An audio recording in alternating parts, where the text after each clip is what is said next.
Hi friends, welcome back to my channel. இன்றைக்கி நம்ம பார்க்க போகிற வீடியோ என்னென்னு பார்த்தீங்கன்னா, கண் திருஷ்டி விலக அமாவாசை இரவு ஏற்ற வேண்டிய தீபம் பற்றித்தான் பார்க்க போகிறோம். சனிக்கிழமையோடு சேர்ந்து அமாவாசை திதியும் இருக்கிறது. இந்த நாளில் சூரிய கிரகணமும் நடைபெற இருக்கிறது. ஆனால் இந்த சூரிய கிரகணம் நம்முடைய இந்தியாவில் தெரியாது என்பதால் நமக்கு எந்த பாதிப்பும் இல்லை என்று விஞ்ஞானிகளால் சொல்லப்பட்டுள்ளது. ஜோதிடர்களின் கருத்தும் இதுதான். இருப்பினும் சூரிய கிரகணம் நடைபெறும் போது இந்த பூமிக்கு ஒரு நேர்மறை ஆற்றல் இருக்கும். ஆக இந்த சனிக்கிழமை வரும் அமாவாசைக்கு இரட்டிப்பு சிறப்பு இருக்கிறது.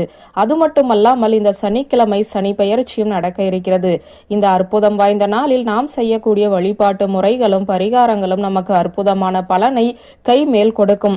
உங்களுடைய வீட்டில் கண் திருஷ்டி பாதிப்பு இருக்கிறதா? வீட்டில் எதிர்மறை ஆற்றலின் தாக்கம் அதிகமாக இருக்கிறதா? வீட்டில் அடிக்கடி சண்டை சச்சரவு, வீட்டில் இருப்பவர்களுக்கு நோய்வாய்ப்படுதல், வீட்டில் இருப்பவர்களுக்கு அடிக்கடி இரத்த காயம் படுதல், இது போல எந்த பிரச்சனை இருந்தாலும் இந்த பரிகாரத்தை நீங்கள் பயன்படுத்திக் கொள்ளுங்கள். திருஷ்டி விலக அமாவாசை தீபம் எப்படி ஏற்றுவது என்று வாருங்கள் பார்ப்போம். அமாவாசை இரவு நன்றாக இருள் சூழ்ந்த பிறகு இந்த விளக்கை வீட்டில் ஏற்றலாம். உதாரணத்திற்கு இரவு 9 மணிக்கு இந்த விளக்கை வீட்டில் ஏற்றினாலும் தவறு கிடையாது. ஓமத்தங்காய் என்று ஒன்று இருக்கிறது. பெரும்பாலும் இது நம்மில் எல்லோருக்குமே தெரிந்த காய்தான். இந்த ஒரு காயை முன்கூட்டியே கொண்டு வந்து வீட்டில் வைத்துக் கொள்ளுங்கள். நாட்டு மருந்து கடைகளில் கேட்டால் கூட இந்த காய் உங்களுக்கு கிடைக்கும். மேலே எல்லாம் முள் குத்துவது போல இருக்கும். இந்த ஓமத்தங்காயை 2ஆக வெட்டி உள்ளே இருக்கும் விதைகளை எல்லாம் நீக்கிவிட்டு அதை விளக்கு போல தயார் செய்து கொள்ளுங்கள். அதில் நல்லெண்ணெய் ஊற்றி பஞ்சுத்திரி போட்டு தீபம் ஏற்றி வரவேற்பு அறையில் 1 மணி நேரம் எரிய விட்டாலே போதும். வீட்டை பிடித்த கண் திருஷ்டி, தரித்திரம், கெட்ட சக்தி அனைத்துமே விலகிவிடும்.